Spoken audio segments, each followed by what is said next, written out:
Good evening, everyone, and a warm welcome. This is a very warm welcome here to our testimony meeting. Let's begin by singing hymn number 458, and I'm going to read the second verse. God's blessings come as showers upon the thirsty earth, and joy and hope like flowers spring in his path to birth. Before him on the mountains shall peace the herald go. From hill to vale the fountains of righteousness shall flow. Hymn number 458.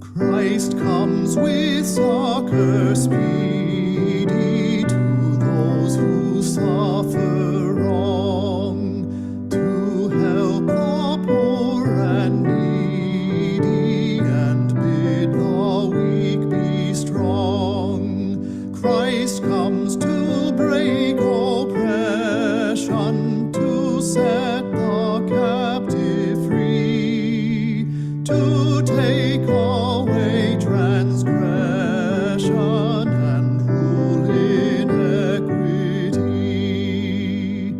God's blessings come as showers upon the thirsty earth, and joy and hope like flowers spring in his path to birth. Before him on the mountains shall peace the herald go. From hill to vale the fountains of righteousness shall flow. To God shall prayer unceasing and daily vows ascend. Love's kingdom still increasing, a kingdom without end. The tide of time shall never God's covenant remove. Her name shall stand forever, her changeless name of love.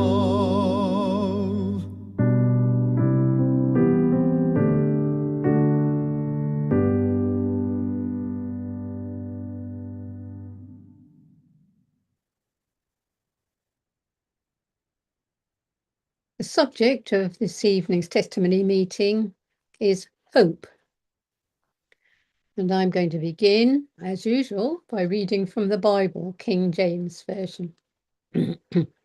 Psalms. Why art thou cast down, O my soul? And why art thou disquieted within me? Hope thou in God, for I shall yet praise him, who is the health of my countenance and my God. John. There was a feast of the Jews, and Jesus went up to Jerusalem. Now there is at Jerusalem by the sheep market a pool, which is called in the Hebrew tongue Bethesda, having 5 porches. In these lay a great multitude of impotent folk, of blind, halt, withered, waiting for the moving of the water. For an angel went down at a certain season into the pool and troubled the water.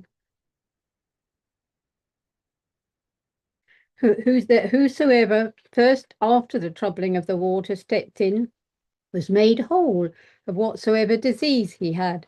And a certain man was there which had an infirmity 38 years.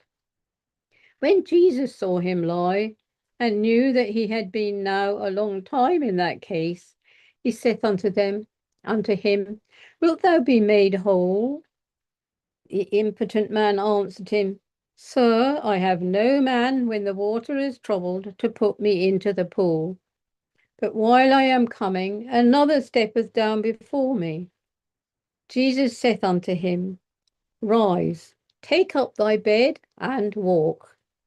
And immediately the man was made whole, and took up his bed and walked.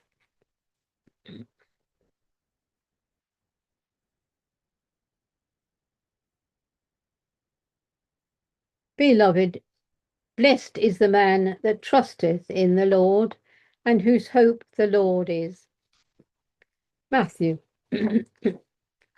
Then Jesus went thence, and departed into the coasts of Tyre and Sidon. And behold, a woman of Canaan came out of the same coasts, and cried unto him, saying, Have mercy on me, O Lord, thou Son of David. My daughter is grievously vexed with a devil. But he answered her not a word. And his disciples came and besought him, saying, Send her away, for she crieth after us. But he answered and said, I am not sent but unto the lost sheep of the house of Israel. Then came she and worshipped him, saying, Lord, help me. But he answered and said, It is not meet to take the children's bread and to cast it to dogs. And she said, Truth, Lord, yet the dogs eat of the crumbs which fall from their master's table. Then Jesus answered and said unto her, O woman, great is thy faith. Be it unto thee even as thou wilt. And her daughter was made whole from that very hour. Romans. Therefore, being justified by faith, we have peace with God through our Lord Jesus Christ. And not only so, but we glory in tribulations also, knowing that tribulation worketh patience, and patience experience, and experience hope. And hope maketh not ashamed, because the love of God is shed abroad in our hearts by the Holy Ghost, which is given unto us. Psalms. Be of good courage, and he shall strengthen your heart, all ye that hope in the Lord. I'm now going to read from Science and Health with Key to the Scriptures by Mary Baker Eddy.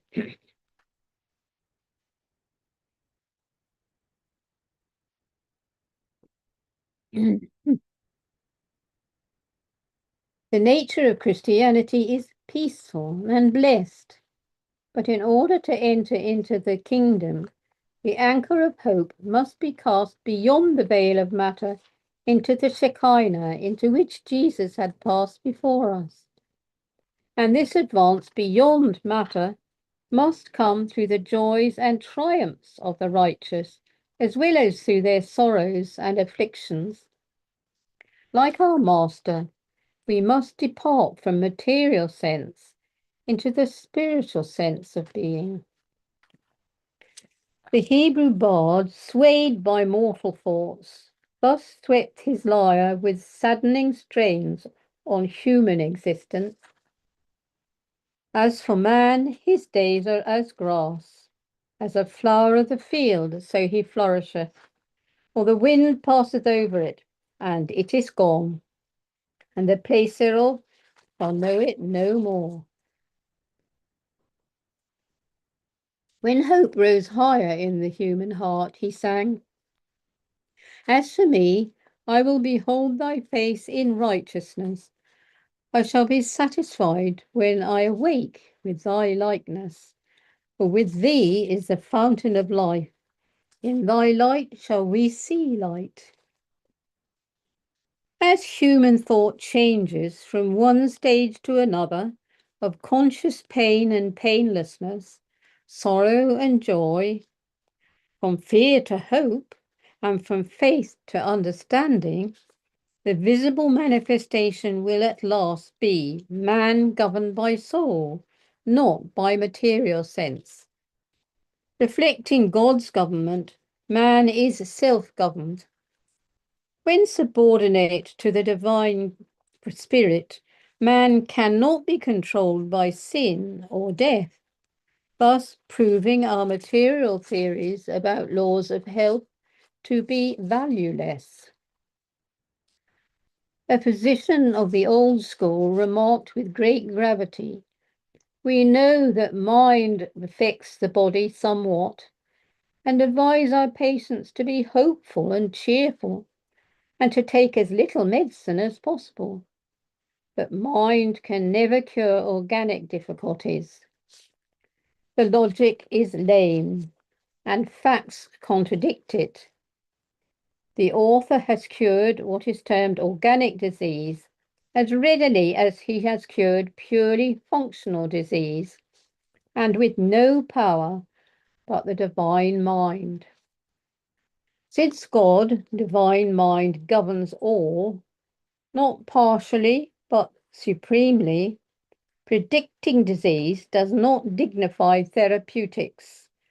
Whatever guides thought spiritually benefits mind and body. We need to understand the affirmations of divine science, dismiss superstition, and demonstrate truth according to Christ. That mortal mind claims to govern every organ of the mortal body. We have everlasting proof, overwhelming proof.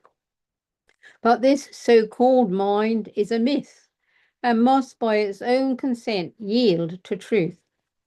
It would wield the scepter of a monarch, but it is powerless. The immortal divine mind takes away all its supposed sovereignty and saves mortal mind from itself. The author has endeavoured to make this book the Aesculapius of mind as well as of body, that it may give hope to the sick and heal them, although they know not how the work is done. Truth has a healing effect, even when not fully understood. Man is never sick, for mind is not sick, and matter cannot be. A false belief is both the tempter and the tempted, the sin and the sinner, the disease and its cause. It is well to be calm in sickness, but to be hopeful is still better. But to understand that sickness is not real and that truth can destroy its seeming reality is best of all, for this understanding is the universal and perfect remedy. Who that has felt the loss of human peace has not gained stronger desire for spiritual joy? The aspiration after heavenly good comes even before we discern what belongs to wisdom and love. The loss of earthly hopes and pleasures brightens the ascending path of many a heart. The pains of sense quickly inform us that the pleasures of sense are mortal and that joy is spiritual. Science depicts disease as error, as matter versus mind, and error reversed as subserving the facts of health. To calculate one's life prospects from a material basis would infringe upon spiritual law and misguide human hope. Healing, having faith in the divine principle of science, of health, and spiritually understanding God, sustains man under all circumstances, whereas the lower appeal to the general faith in material means, commonly called nature, must yield to the all might of infinite spirit. Christian Science and Christianity are one. How then in Christianity Any more than in Christian Science can we believe in the reality and power of both truth and error, spirit and matter, and hope to succeed with contraries. Matter is not self-sustaining. Its false supports fail one after another. Matter succeeds for a period only by falsely parading in the vestments of law. The fact that truth overcomes both disease and sin reassures depressed hope. To understand God strengthens hope, enthrones faith in truth, and verifies Jesus' word, "Lo, I am with you always, even unto the end of the world."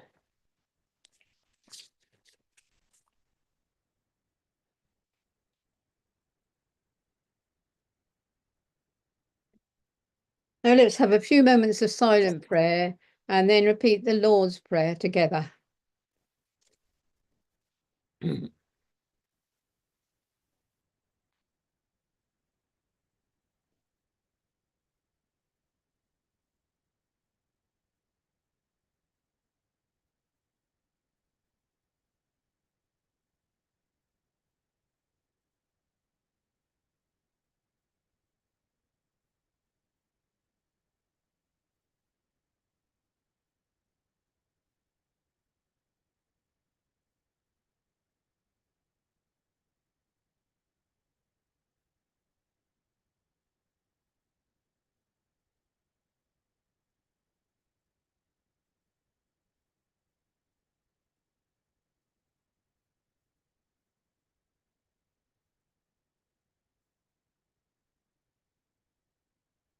The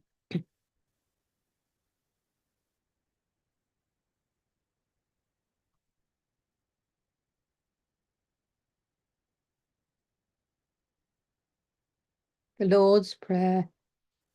Our Father, which art in heaven, hallowed be thy name. Thy kingdom come, thy will be done in earth as it is in heaven. Give us this day our daily bread, and forgive us our debts as we forgive our debtors. And lead us not into temptation, but deliver us from evil. For thine is the kingdom, and the power, and the glory, forever.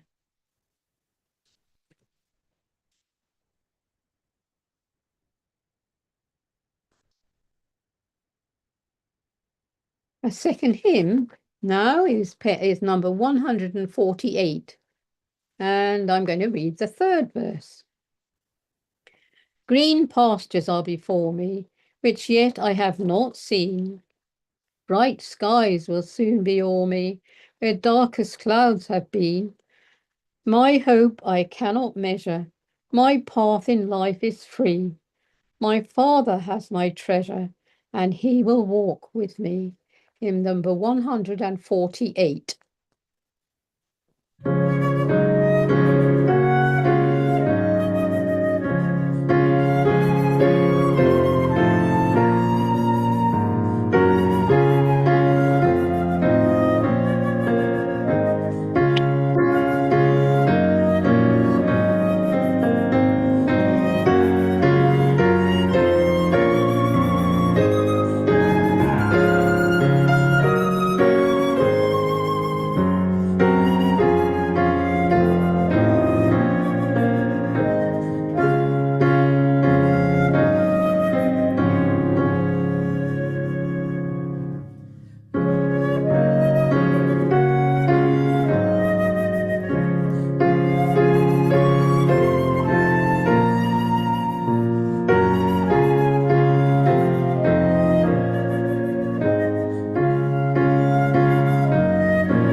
I don't have any extra special notices this evening, but you can find, as usual, useful information about our church by visiting our website, csreading.co.uk.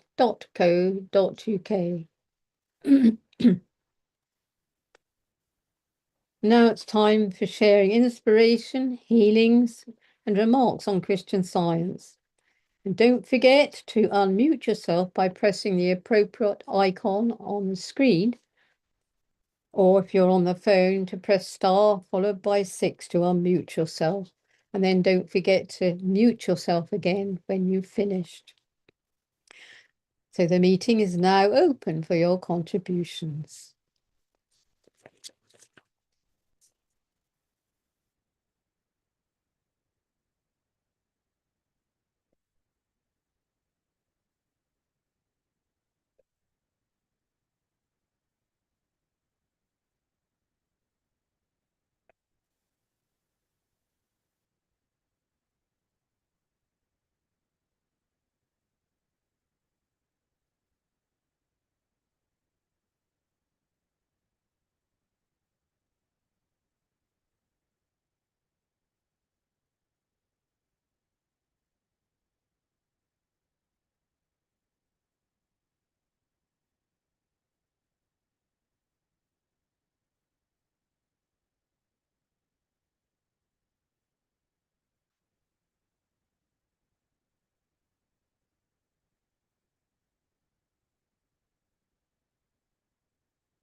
It's been helpful to think about hope, Jane. Thank you very much for making it the topic.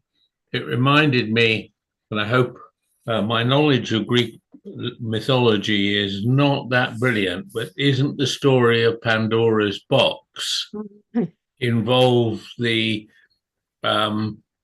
box which was left in someone's care, presumably Pandora, and she was instructed very strictly never to open it. It strikes me as a rather interesting parallel there with the story in the second chapter of Genesis, where in this allegory, Adam was instructed very strictly never to eat of the fruit of the tree of knowledge, of the fruit of the tree of knowledge of good and evil, or whatever it was. Anyway, Pandora's box, of course, the temptation was too great, and it was opened, and all the furies or ills of the world flew out of it and settled in the world. And when they came to look at it in the end, at the end, they looked inside, and there was a very small, I don't know whether it was a creature or an object left in the box. And it was quite different from all the furies that had come out before. And they named it Hope. And I'm probably not doing justice to the full story, but it strikes me that, you know, when everything else goes wrong, it's so important to remember the importance of hope, even if it's hidden in the corner of a very dark box. It can only grow bigger, and it can only grow more effective. And I was thinking also in the readings from Science and Health, where the nature of Christianity is peaceful and blessed, which is extremely comforting, isn't it? But in order to enter into the kingdom, we have to do something, and that involves the anchor of hope. Now, I don't know quite what the anchor of hope is like beyond this description, but anchors are usually pretty heavy things, and it has to be cast beyond the veil of matter. So that presumably is no minor task. into the Shekinah into which Jesus has passed before us. And I imagine that this anchor, that casting this anchor, it anchors itself in this spiritual state of consciousness, and we pull ourselves along with it. And it interests me also, and this was something I felt in this week's lesson, that there were quite a few examples of things. I haven't got the lesson here with me to point out them, but where it was quite challenging.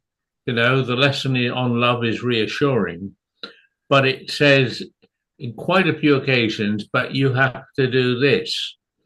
And in this instance here in the paragraph I'm quoting, it talks about the advance beyond matter must come through joys and triumphs of the righteous, which is jolly reassuring, but a little less reassuring is as well as through their sorrows and afflictions. And I think this is something we really have to think about. Of course, the light of Christian Science shown on this is that none of the sorrows and afflictions come from God. They only come from our full sense of the lack of spiritual understanding.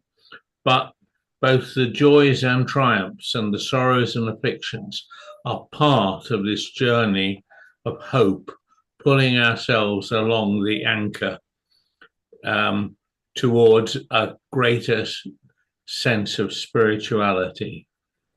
And like our master, we must depart from material sense into the spiritual sense of being. So I'm really very grateful, as I say, to be made to think more about what it is to hope and what is involved in demonstrating and fulfilling the sense of hope. So once again, Jane, thank you for the readings. Thank you very much. That was all very helpful. It's many, many years since I've read the story of Pandora box, and the only thing I can remember was all the spirits all flying out of it. I can't remember anything about the hope bit. So thank you for passing it on again, reminding me.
Well, I would like to share a sort of follow-up to a testimony that I gave several weeks ago about a leaky pipe, which did quite a lot of harm in our house.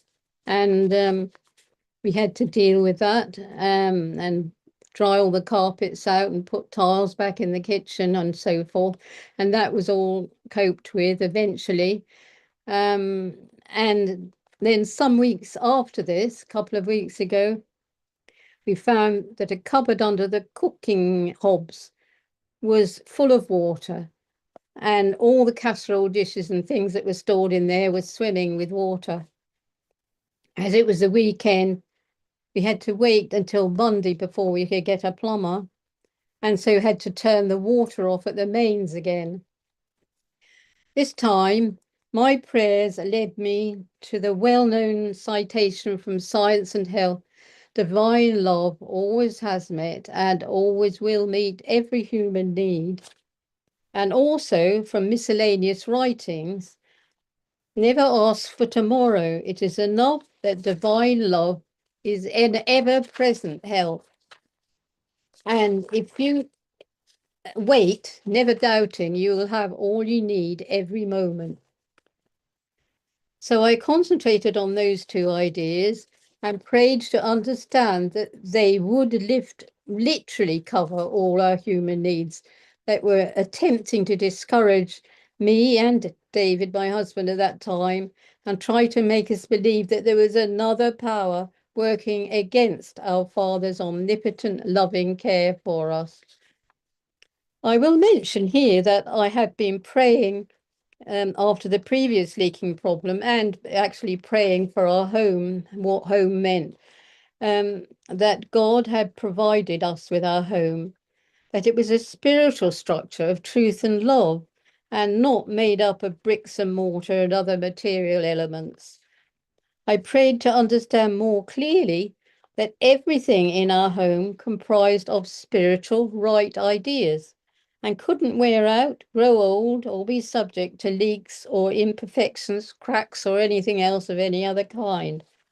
I saw that the seeming problems arose from the belief that life and substance were material, whereas spirit was the only real substance of everything that God made and was a scientific fact. God was governing, and I was going to hold on to that fact. So I turned the problem over to God and decided to listen for anything further we needed to know or do. So that was what I prayed about after the former leak. When we called the plumber for the present problem, he said that he would not be able to come until about 2 p.m. on the Monday. However, he suddenly appeared at about 11:15. My husband had told me he thought it was a potentially very serious problem and that we may have to consider having a whole revamp of that corner of the kitchen. However, the plumber soon found the problem, which was not serious at all, and he fixed it by about 11:30 a.m. with a small new part. As soon as I had seen him arrive much earlier than he said, I immediately felt that my prayers were being answered, and I gave grateful thanks to God, our Father, Mother, and so it was proved. So I'm very grateful for that new experience. We do learn from each experience that God is with us and does seek to provide us with our every human need. And if we wait, never doubting, we will have all we need every moment.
Oh, hello, it's Lorna speaking. Um, I want Hello. to just say thank you so much, Jane, for that lovely testimony.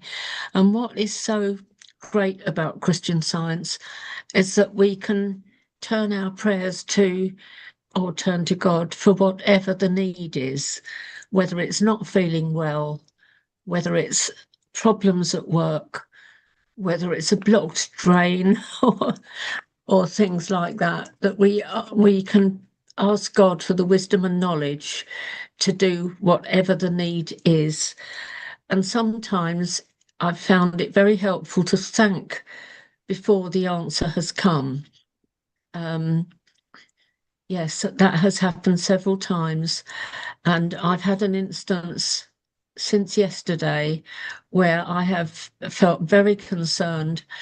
I went downstairs yesterday morning. I didn't go into the garden until about 11 and sat down to have a cuppa and looked, and the fine wooden steps to my gypsy caravan were not there, and they're heavy, and they were custom made only a few months ago. Now, I'd been up into my caravan yesterday late afternoon, or sorry, Tuesday late afternoon. Well, that was yesterday, wasn't it? It must have been Monday evening I went up into it. And I thought, we now have to get it all cleaned out and fresh, ready for me to start using again after all the work had been done to renovate it. Often I've had over the years people that are from the travelling community, should we say, who've had a glimpse of the green canvas that they've been able to glimpse from over the road, wanting to see it. And occasionally I have let people come in and have a look. Several times people have wanted to buy it and I haven't wanted to sell it. And I knew it needed a lot of renovation. And this is what the people who were after it wanted to do, and telling me how lovely it would look. And I thought it would look lovely. It will. But took me many years to find this wagon, and I've had it for 20 years. I was so shocked when I thought, well, but where are the steps? I can't get into it without any steps. And they were custom made, as well as having to have a new wheel, a new canvas, and beautiful art decoration done. And I really couldn't believe it. I thought it was such a shock. Who had been in my garden in the night and taken this? Too heavy for one person to lift. And what I felt was great sorrow and disappointment that somebody could do that, to actually violate your own space. I didn't have any security cameras, and it wasn't easy to get in. But however, I contacted the police and different people, and all the time I'm knowing that God's man is not a thief. Is not a thief. And then I looked towards the joy of how this one will unfold and work out. I've had a lot of support, but I actually underneath felt shock and sorrow that someone could do this. But then I thought, but when this is resolved, I'm going to be so happy, because it will resolve. I don't know how, and I don't know the way. And God's man can't be evil.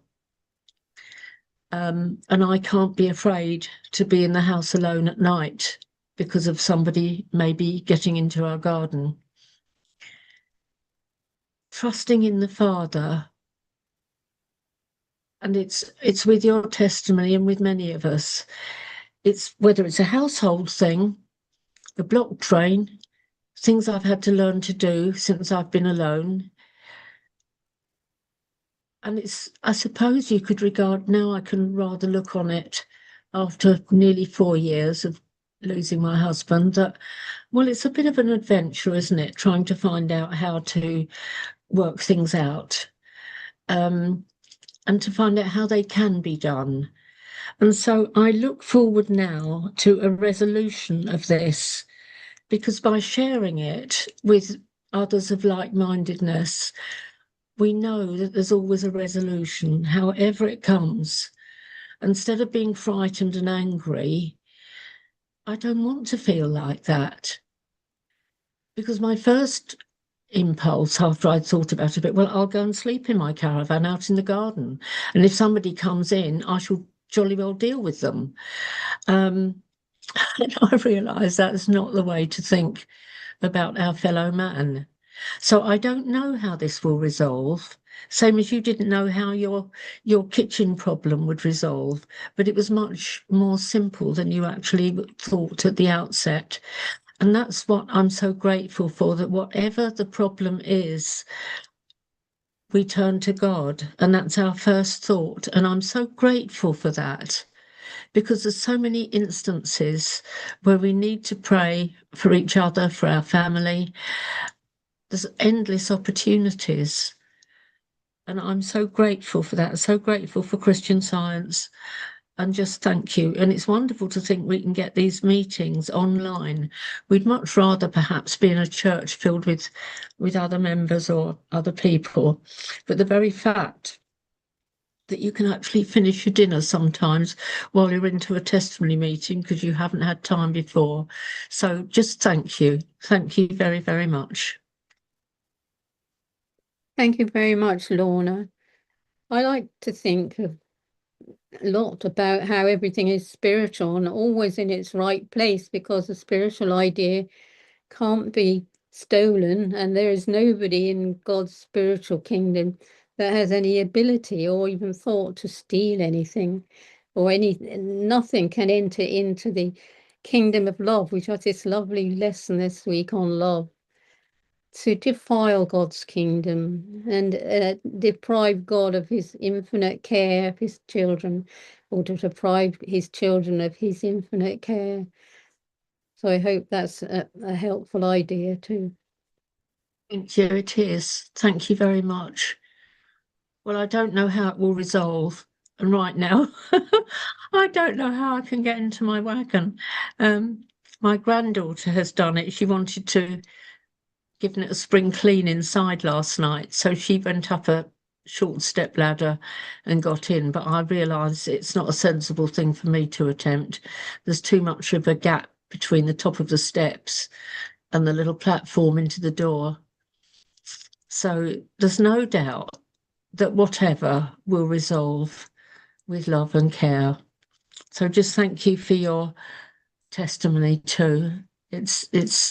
It's inspiring to know how we resolve things, the day-to-day things, with using our knowledge and trusting in the Father to guide us to what we need to do.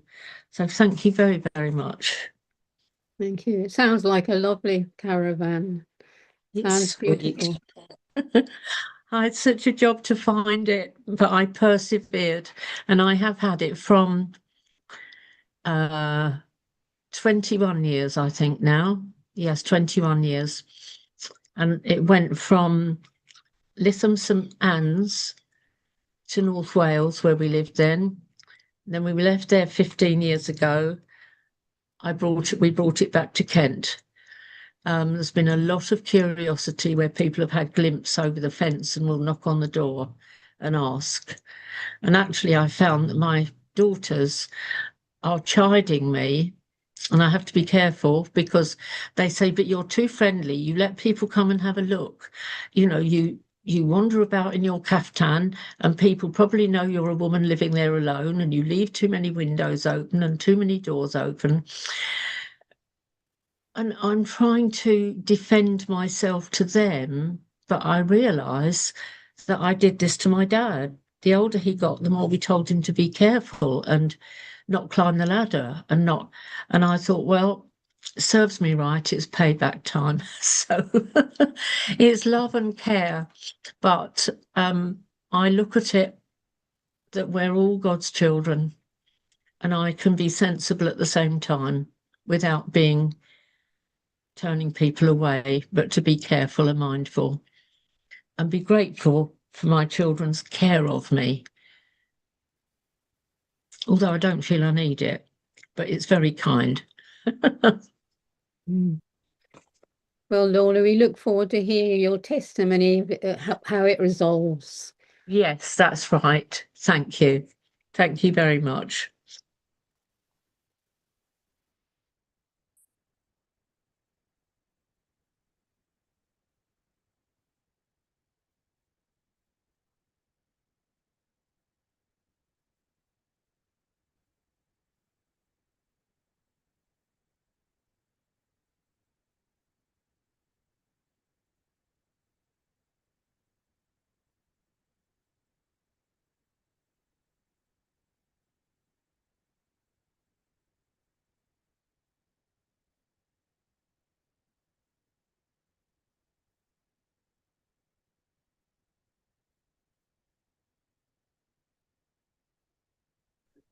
Hi, Jane. This is the other John.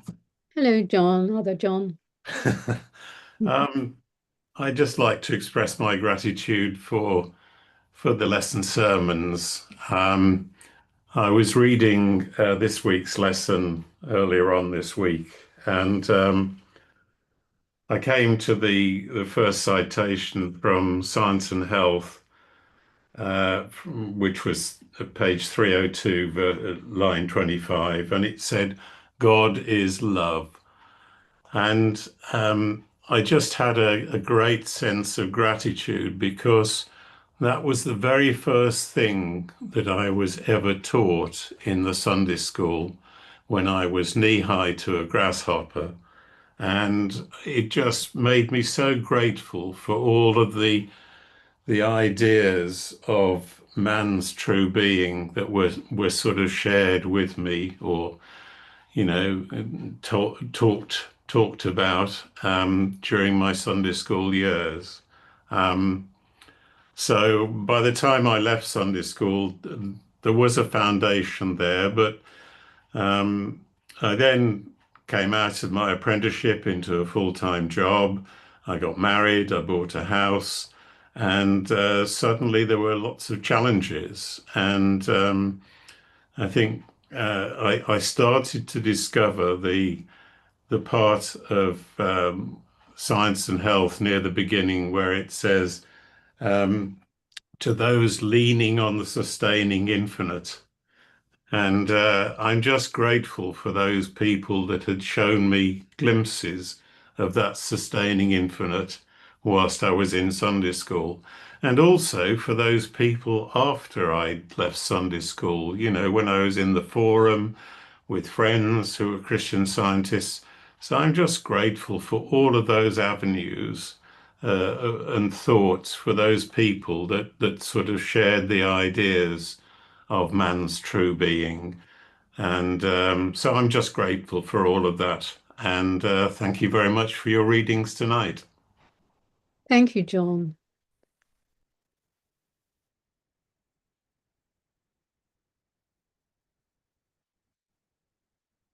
We have a minute.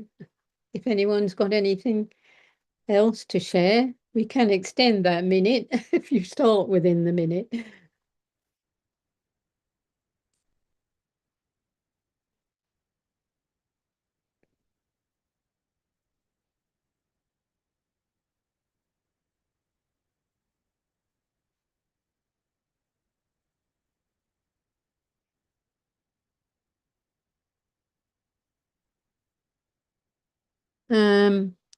I can't read what's on the chat. Could somebody read it out for me?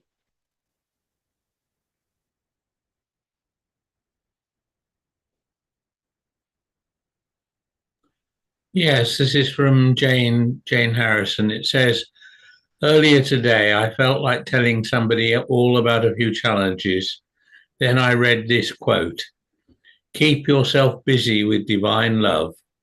Then you will be toilers like the bee, always distributing sweet things, and you will not be like the spider, which weaves webs that ensnare. So I thought, keep yourself busy with divine love. Then perhaps instead of being like a spider that weaves webs that ensnare, I could be like the bee that distributes sweet things, that helps me get on and be more productive. That's how I understood this quote. Grateful for this. Thank you. Ah, that was Jane, was it? Yes. Thank you very much, Jane.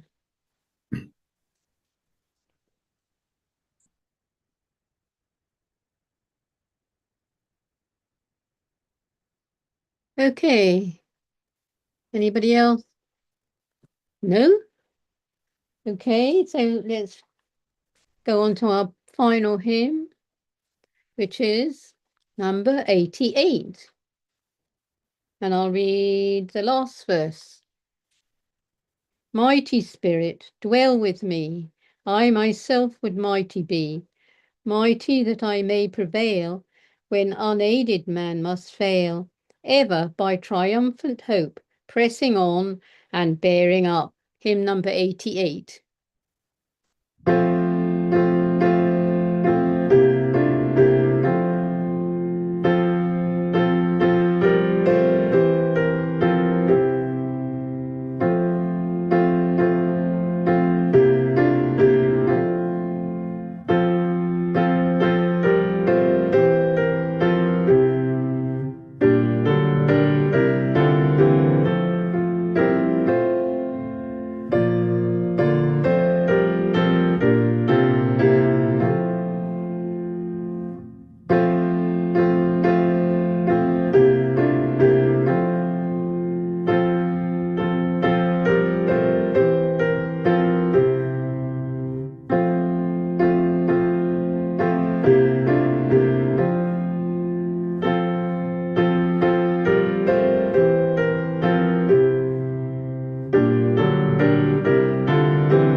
Well, thank you very much, everybody, for your testimonies, and for everybody else who was joining us and who were joining us and supporting this meeting.